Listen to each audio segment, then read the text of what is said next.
தமிழ் உறவுகளுக்கு வணக்கம். இந்த உலகத்துல தாயை விட மிகப்பெரிய சக்தி எதுவுமே இல்லை அப்படிங்கிற சொல்லுக்கிறாங்க. மத்திய பிரதேசத்துல ஒரு சம்பவம் நடந்திருக்குது.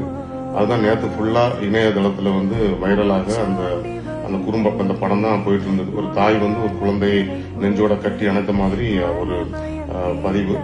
உண்மையாவே அதை பார்க்கும்போது ரொம்ப கஷ்டமாகவும் வேதனையாகவும் இருக்குது. அந்த நிகழ்வு மத்திய பிரதேசத்துல பார்கி அப்படிங்கிற ஒரு டேம்ல சுற்றுலா பயணிகள் போன படகு இப்ப கடும் காற்றுல அது நீர்ல மூழ்கி கிட்டத்தட்ட 10 பேர்கிட்ட மரணிச்சிருக்கிறாங்க. அதுல இவங்க இந்த தாயும் மகனும் ஒரு இந்த தாய் அந்த மகனை அந்த சம்பவத்திலிருந்து காப்பாற்றுவதற்காக எந்த அளவு பாடுபட்டிருப்பாங்க, எந்த அளவு முயற்சி பண்ணிருப்பாங்க, அவங்களோட கடைசி நொடி நிமிடம் வரைக்கும் அவங்க எப்படியெல்லாம் பண்ணிருப்பாங்கிறது உங்களுக்கு அந்த படத்தை பார்க்கும் போதே தெரிஞ்சிருக்கும்.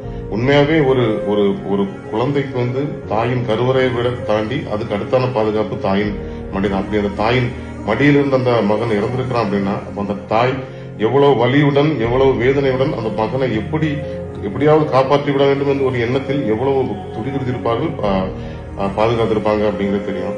இன்னும் ஒரு விஷயம் என்ன அப்படின்னா, இந்த மாதிரிப்பட்ட விஷயங்கள் யாருக்குமே நடக்கக்கூடாது. உண்மையாவே வருத்தத்திலே மிகப்பெரிய வருத்தம். யார் பார்த்தாலும் கண் கலங்குற ஒரு விஷயம் உண்மையாவே பார்க்கும்போதே ரொம்ப கஷ்டமாக இருந்தது. ஒரு தாயால மட்டும்தான் இப்படிப்பட்ட விஷயங்களை செய்ய முடியும். ஒரு தாயால மட்டும்தான் ஒரு குழந்தையை எந்த எல்லைக்கும் போய் பாதுகாக்க முடியும். ஏன் அப்படின்னா, ஒரு தாய் குழந்தைக்கு ஒன்று ஆயிடுச்சு ஆக போகுது அப்படின்னா அந்த தாயோட உயிர் அவளுக்கு மயிருக்கு சமம்.